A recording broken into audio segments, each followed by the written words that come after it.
Yimabo ngifuna ubuza umfundisi kukho othi kumloza uba umyena unomithisa amithise ndilapha emtshatweni ndingaphuma bakaloku akazukwazi ukuthi ndingayanga ngokhambutyi ndilapha emtshatweni umyena andi awumithisa ngaphandle aze nomntana uthini kuloo mfundisi? No, ithetha ukuthi kaloku loo nto ucinga ngenhliziyo awucingi ngengqondo ngoba njengoba umyeni wakho ephumile nawe ngenye imini ungaphuma apha masidilishane noku kuphuma kubangelwa yintoni singakuthintela kanjani okukuphuma naso into ebalulekileyo ngoba inyaniso yile now xa ukhutshwa emtshatweni wakho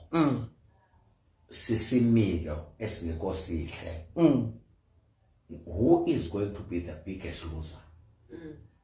Nguwe. Because awenzanga nto wena awuphumanga emtshatweni na umuntu ophume womithisa ngaphandle ulaa mntu lo so uphuma kanjani wena and okwesibini yeyiphi into ebhetele ukuhlala emtshatweni ebekhe waphuma unokuphuma emtshatweni ngenxa yesiphumo?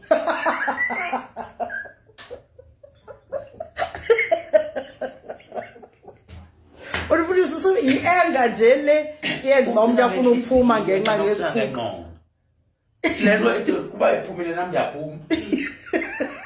But yena akaphumanga nje emtshatweni. Uphuma apha endlini.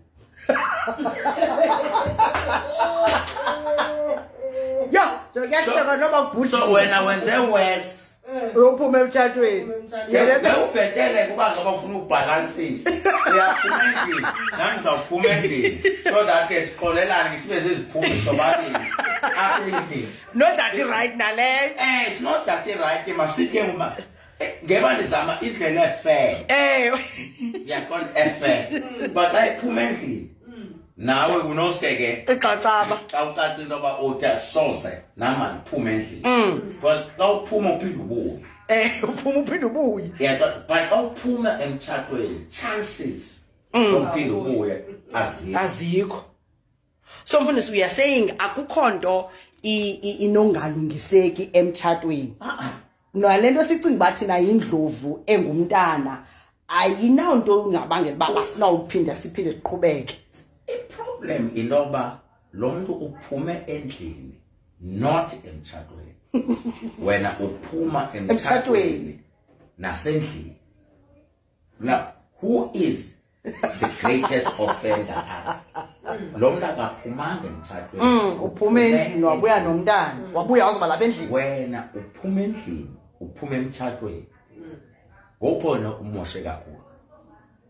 Kuloko uphume kabini. Nanso uyayiqonda ke ngoku uzo-end apha umoshe kakhulu ngomuntu omoshe kancane. Hayi mfundisi goduka. Because kaloku umuntu xa ephumile endlini siyayimaneja loo nto ngithina siyayixoxa loo nto sibonisane sixolelane sijonge unobangela and as a matter of fact ungafumanisa uba lo muntu kangaphathe nokuphatheka kakuhle phake noba idamage ibe khona ke kangaphathe nokuphatheka wacinga walapha kwa naye kasena nomdla sethingema akulandelwa nje bayilishwa liyamlandela kangaphatheke kangaka sele vele ezixelele uba sobe uyayiqonda